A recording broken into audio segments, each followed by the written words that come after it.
Hello there. Hello. Big Ali, you look great today. Actually, that's not true. I lied to you. And right now, I'm staring at like a creepy naked baby that's next to my laptop because the laptop is currently propped on my daughter's toy box. I'm freaked out, dude. This may be a bit of a weird commentary today because I don't like this. I'm not happy with this. But hey, check it out. I can complete linking devices if you just had that notification. And let's get annoyed. It's time to get annoyed by something on the internet. I was thinking about this, there's lots of style of YouTube videos I just don't like, and a lot of styles of like online entertainment that I don't like. Personally, I'm not a fan of streaming, and I don't think anything will ever be worse, and we will do a video on this one day, but I don't think anything will ever be worse than family vloggers for me. I just, I can't stand it. But hey, they do it all for the kids. Daddy wanted a Ferrari, and so he bought it for the kids because they made the fucking content. Oh, we're not going to get into that in this video. Instead, we're going to go into something with a slightly lighter sentence and something that isn't as morally bankrupt, but it's just kind of annoying. It just kind of like gripes me a little bit, and maybe I don't know why, but it's still annoying, and I still want to get annoyed. So let's do that right now. It's gaming comparison videos.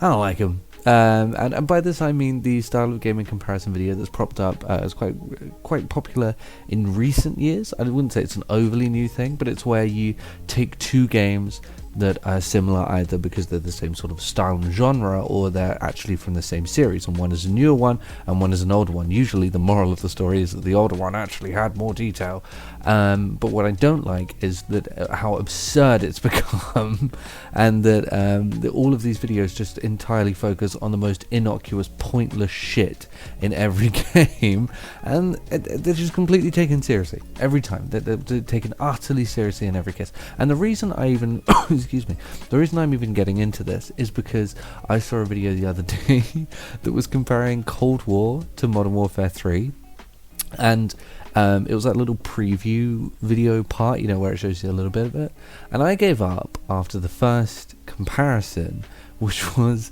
comparing how icicles break from game to game, when you shoot an icicle in each game, whether it breaks.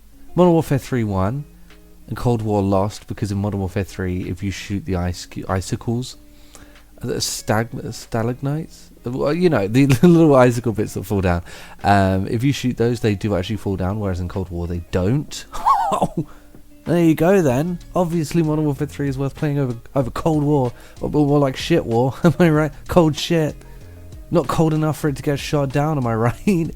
It's so stupid, and don't get me wrong, I prefer Modern Warfare 3 to Cold War, only just, but I do. I think they're both great games, though.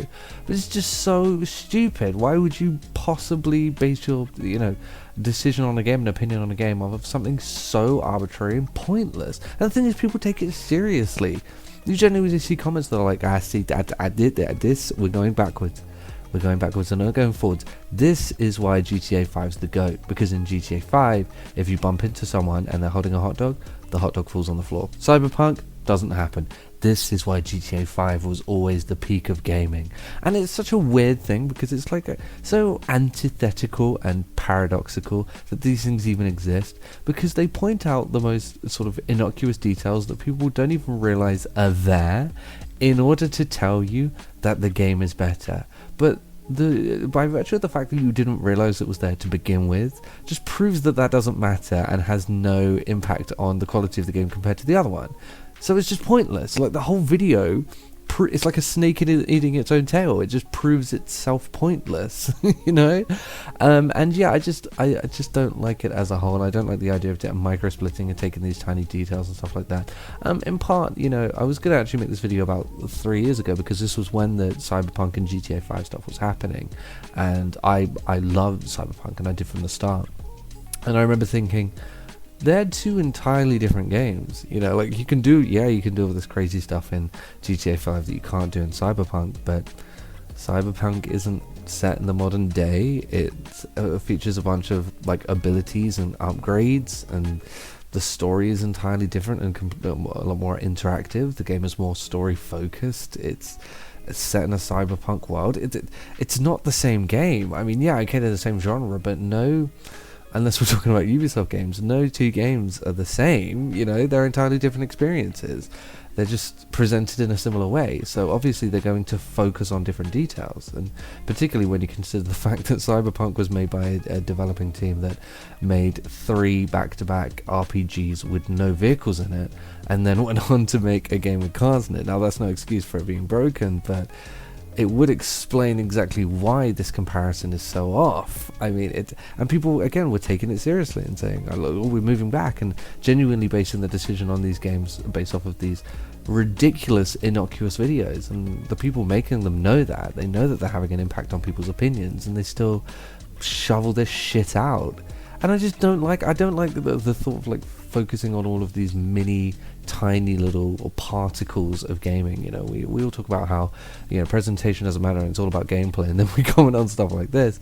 But I don't think that that's important. I think how they utilize that presentation, how they use presentation is a lot more important than the micro details of that presentation. I think Halo Infinite is a great example of that. I don't think it's the most detailed game, but it had a fantastic art style that really worked, you know, as part of the series. Anyway, those are my thoughts on that. It just, you know, time for me to get annoyed, I suppose, and I guess I'll see everyone freaking later, dude. Just need to find my mouse point. There it is. See you later.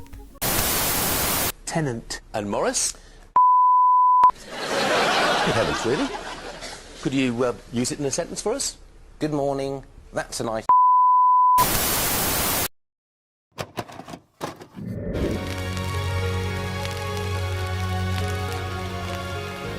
The PlayStation is only $149, and you can also get leading titles.